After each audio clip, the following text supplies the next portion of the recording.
Hello, good evening everybody. Welcome again to this continuous integrative health education series. I thought I should come back to you again as the editor-in-chief of this journal, which has been streamlining and also broadcasting this series for a very long period, for more than 6 months. I think we should revisit our program and try to understand the concept behind it. It is basically a platform of integrative medicine case reports, which is a journal which is trying to attract and solicit research articles and case reports which combine the best of East and the best of West using scientific knowledge, scientific evidence, and in that direction we have been carrying out this educational series so that we can come up with scientific evidence that is important and is relevant to integrative health issues, and especially with the launch of integrative health in India, which is now a program of national education policy, which was recently come out as a law or as an act in India, as a bill.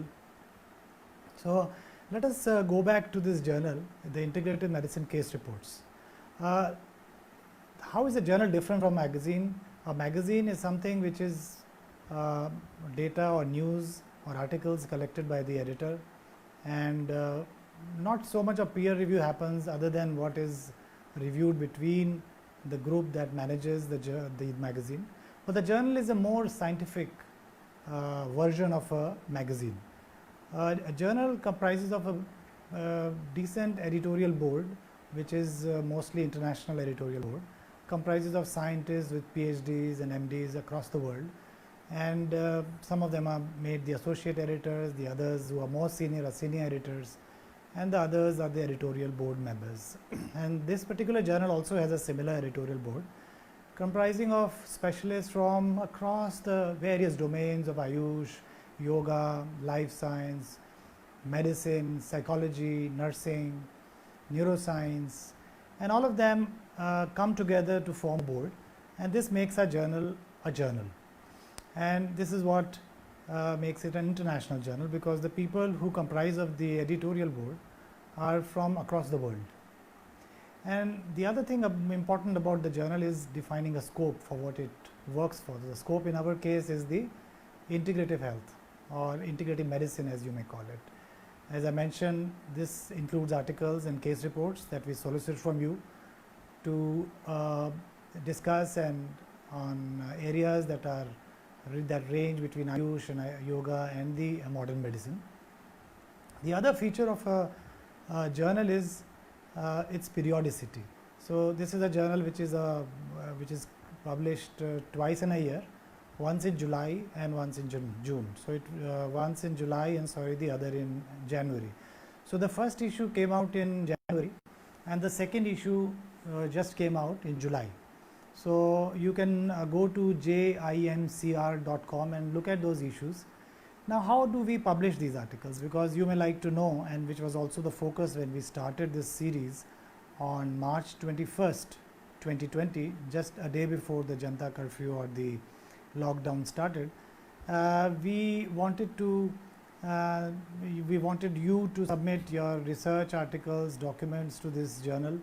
And these articles are then subject to, when they are submitted online or by an email, we run it through our editorial board, and then we ask for a peer review. A peer review is a process in which this article goes through a process of review and critical review, which are people who are blinded to who has submitted it, and then they look at the good points, the methodology, the suitability to the journal, and if the data is actually verifiable and auditable, and the statistics is good, and the data is also reproducible and is basically presented in a manner so others can look at it and then able to reproduce it. So how do you submit an article? You must be Ayush practitioners, you may be working in modern medicine clinics, you may be just yoga practitioners. So we encourage you to take data from people whom you are training or who are benefiting from your therapy or your Ayush interventions, and submit it to us. So you have to submit this article in a certain fashion, in a certain format. And this format, I will tell you, includes a title, which is the main heading or the message to the readers.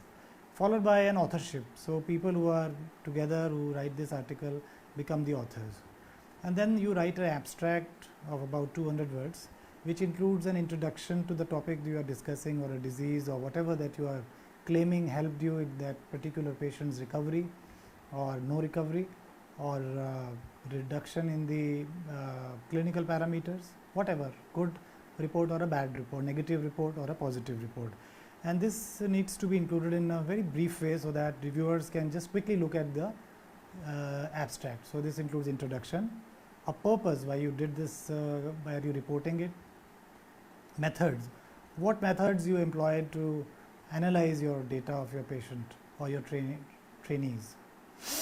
So that includes the methodology, whether it was an heart rate variability, or you just looked at some psychometric traits, you looked at some anxiety and stress scoring, or you looked at Triguna and Tridosha, or you looked at just biochemical methods that you employed in your lab, or you called for these tests in some lab somewhere in the world, wherever you are listening. And then the results section, in which you have to put your data in a very succinct and a precise manner in the form of graphs. It could be pictures if these are images of X-rays, CT, MRIs. These could be simple graphs, EEG, heart rate variability graphs, ECGs, and they comprise the results. The results become more good and pronounced and more effective if there is a nice legend, so that if a reviewer or a reader does not have enough time, as it happens in these days of digital media, the legend should describe the entire result, so the reader does not really have to read the whole paper. So it should, for example, say that these are the ECG recordings from the patients who underwent Ayush Yoga protocol, Vibe Break protocol, and the changes, something like that. And if it has sections A section, B section, they can be notified as A showing Y curves, C curves, B the wavelength, or if it is a graph, then you can mention there what it comprises of. In that way, this becomes a very important aspect of the whole paper. So this case report includes, this is the abstract that I was telling you. The abstract is basically introduction, purpose, methods, results, and the conclusions. And the conclusions are the real two-line punchline. What is the take-home message that you tell the readers, that you actually conclude at the end of the paper.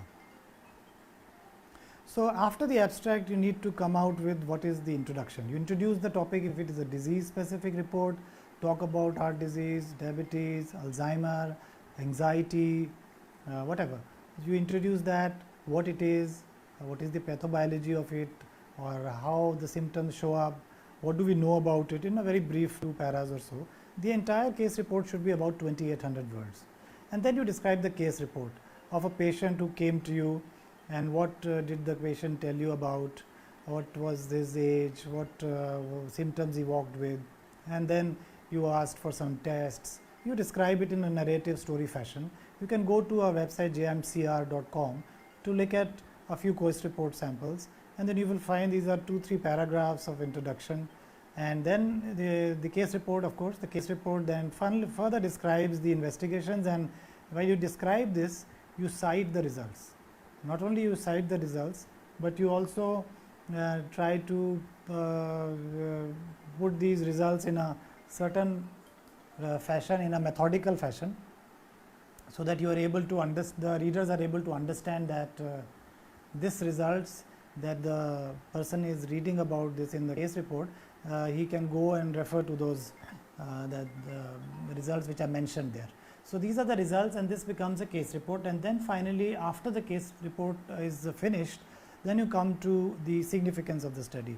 What do you derive from it? This can be a short paragraph of the summary of the introduction of the case report, and then what you found in a form of a conclusion. Now there are other things that are important for a case report apart from this body text which I mentioned to you, and the title, the authors, the abstract, the introduction, case report, and the conclusions. There are certain things which are very important that we require from all of you as authors, and there is an informed consent from your patient. So we will need you to spell out there is a particular performer that we can provide to you, or if you already have, you can get the consent of that particular patient, one patient or two patients that are willing to be a part of a study. So this includes basically that you are in agreement and that you are not breaching any ethics, and the patient is happy that his report and his biochemical tests or whatever investigations you are reporting as a case report is complied to and he has consented to it. It's a good idea to have his signatures and date and a witness signature also in that informed consent that we entertain. If you have 3-4 authors, we would like you to take their consent also, and also their consent to the fact that they agree to the hierarchy of the authorship, that this person will be the first author, this will be the second author, third author, and so on. And try to identify a corresponding author who is the main leader and whose email and phone number we try to project in the research paper or a case report that we publish in our journal. So by bringing these reports, we make people aware and the policy makers aware of the value of the practice that you are doing. And so that this is not just anecdotal, this is not just haywire without any documentation, by word of mouth.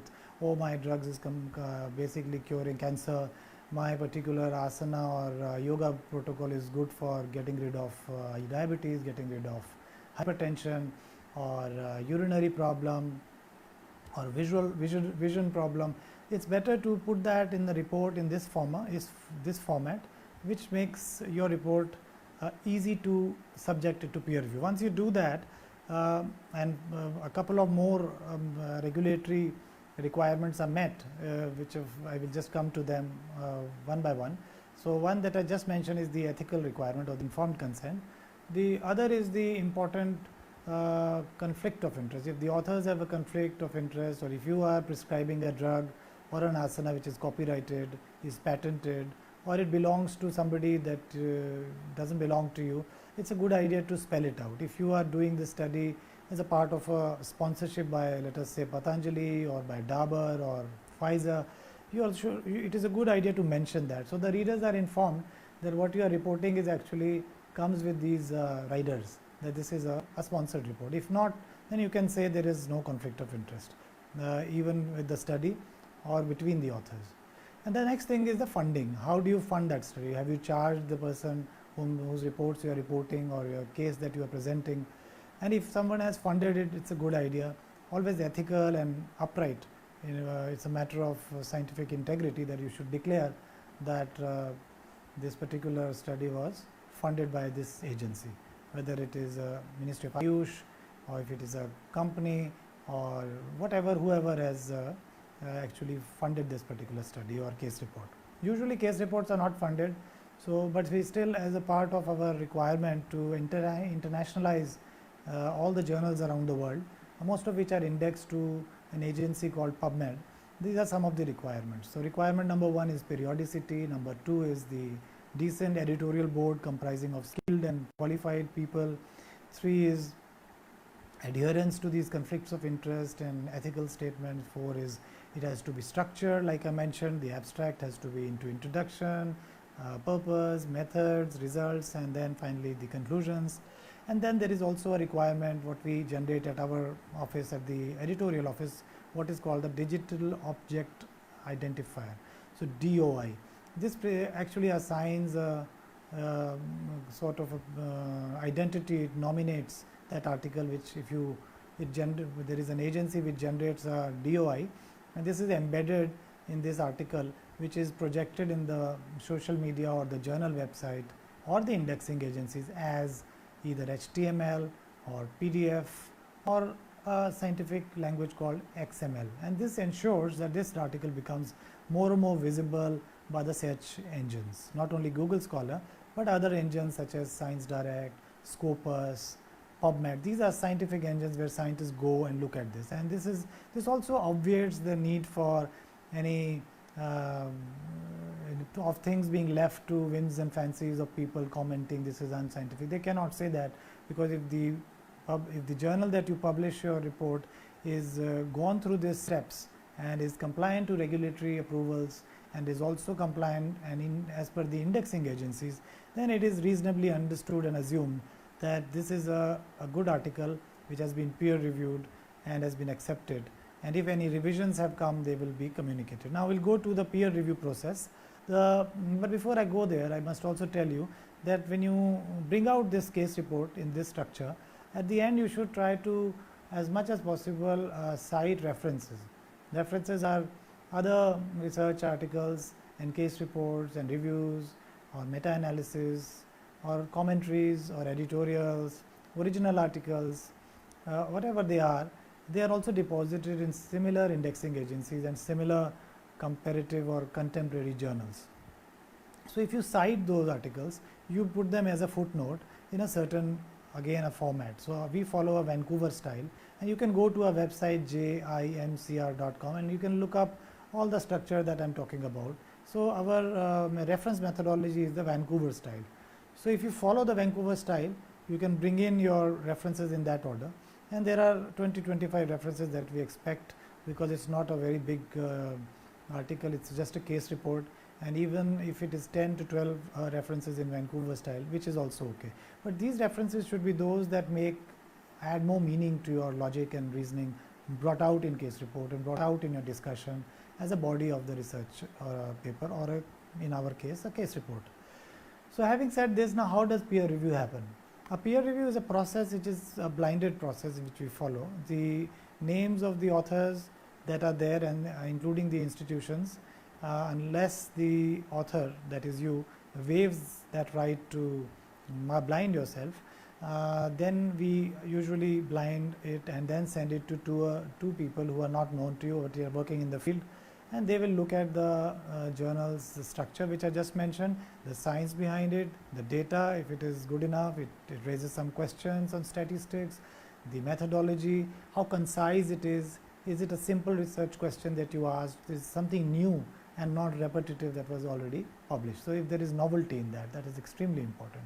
And then those reviews come up with their, referees comment. They can be 2 reviewers, they can be 3 reviewers. So I call for those reviews, taking help of my colleagues in editorial board, or sitting somewhere in Venezuela, USA, or Europe, or India, South India, North India, wherever. Depends on the expertise of that person. For example, if you have submitted a paper in Ayush system, maybe Ayurveda, so I will try to engage somebody from Ayurveda. If it is a subject of Ayurvedic biology, then I will try to solicit expert review from a biologist, and maybe another one from a practitioner of Ayurveda. And I try to engage people who are at least PhDs or MDs or even BAMS, so that, or DMs who are super specialized in subjects such as neurology or nephrology, and this way, or pulmonary sciences, and so that we are able to get the best peer review of the article that you have submitted based on the revisions, based on the comments that we receive from our reviewers. We then subject it to you, we just communicate it to you without letting you know who the reviewer was, unless the reviewer has given consent to unmask his or her identity, then we also can share the identity. But in most cases, as it happens around the world, we share the review reports, and then we encourage you to answer point wise, 1, point 2, point 3, and those are the responses to the comments raised by the reviewer. Here is the comment 1, well, this looks like an article which has the legends are not clear, the ethical statement is not there, so you found consent. The other comment can be, you have shown that loss is recovered by ashwagandha dose, but where is the dose? You have not mentioned the dose, so you can answer this was the dose I used. The reviewer may ask for some scans, can ask for some additional data, even can ask for some raw data, your notes. So you can say, here are the raw notes which are appended with my reply, and you write to the editor, here are my responses. If you agree, if you do not agree, you can send your rebuttal point to point. I do not agree because A, B, C, these are the reasons, and then the editor, which is me and my team, we look at it and we decide whether to accept your article or reject it. And once your article is accepted, we give it to the publishers, who then formats it, looks at, generates a proof, so that the entire article comes in a certain format, which is like the format of our journal. Every journal have their own formats, and then this particular when you do this kind of formatting, certain times some paragraphs get moved here and there. Sometimes the corresponding author's address is moved. So we send you the proofs, and then you have to approve that, and you have to sign a statement that you take responsibility for the data, its accuracy, and the integrity. And usually when these consents are provided to the publisher, we publish it with the tagging of HTML, PDF and XML. We deposit it to various indexing agencies so that people around the world can know and learn about what you are communicating in this field. So together with these case reports from Ayush, from modern medicine, from molecular biology, from neuroscience, from nursing, all these subjects that we've been covering in these last almost 6.5 months, become published, and they become a good scientific evidence which has been peer reviewed. So in order to reach this stage, it's quite an arduous exercise, but it's very, very rewarding because it brings your practice, your data to the fore of scientific world, where it can be read not only at the time of peer review, but even after you have published it. So people after publishing can read it across the world, anywhere sitting, and say, oh, Dr. Avasthi showed that ashwagandha can actually reduce the IL-6 levels in these patients, but well, those that were not given ashwagandha could not. So these kind of results are only meaningful if we subject our patients with their informed consent into these kind of intervention studies of any kind of Ayush, modern medicine or yoga, and then subject it to submit it to a journal which subjects it to the peer review. Now, why do we have a case report journal? Are there not many case report journals? Yes, there aren't, which is the reason we started. A lot of research papers are published as big studies, big trials, multicentric trials, N-on-1 trial, a randomized control trial. You might have heard of these terms, but not all of you Ayush people in your clinics have access to these institute ethical committees or regulatory committees. So where will you go to get approval to publish this data? Because every journal is going to ask you for an ethical committee approval.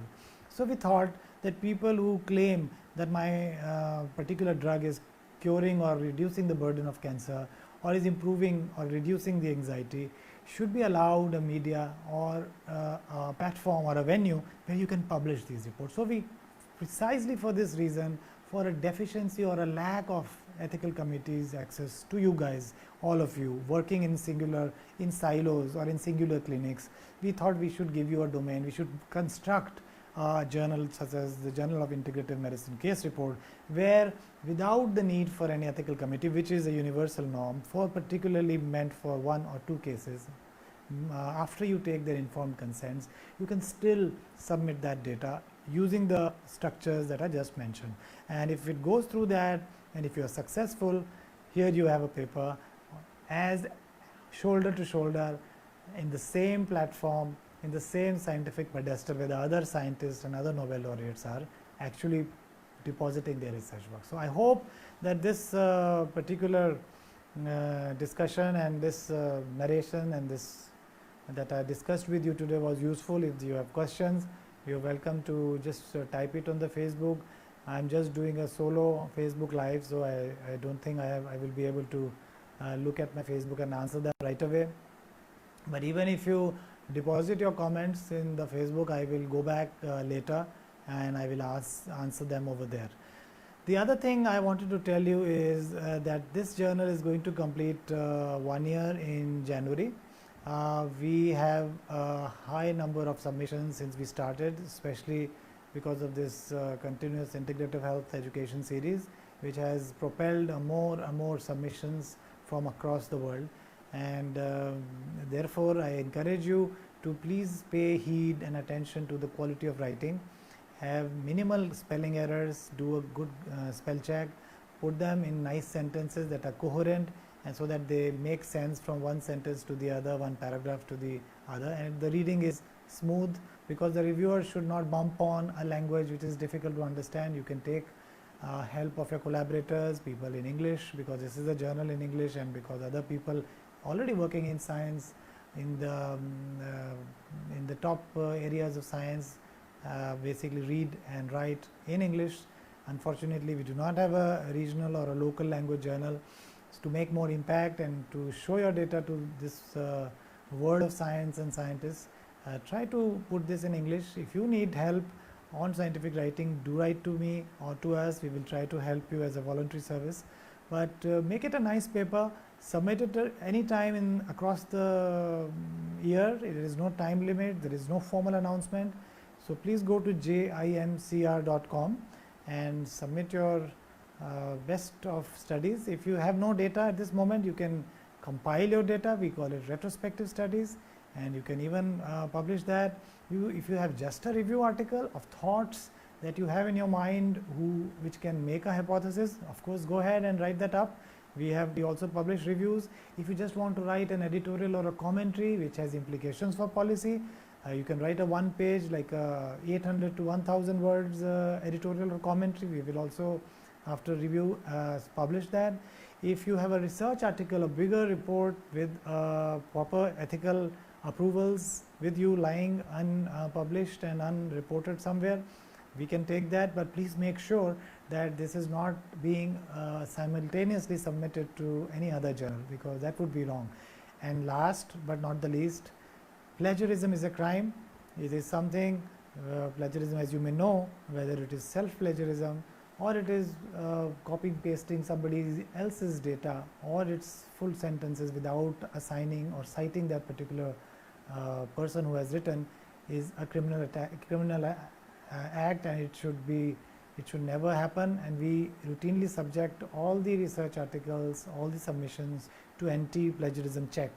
So please do not get into that. Even if you do not know good English, don't hurry up, take your time. This is a platform of scientific integrity. We are there to help you, but please do not try to copy paste material, or even your own material. If you have to repost it, please cite yourself and use new words, new sentences to make a point, because we do not encourage plagiarism. It can destroy careers. But we are also aware of wrong allegations of plagiarism, so we do our job very well.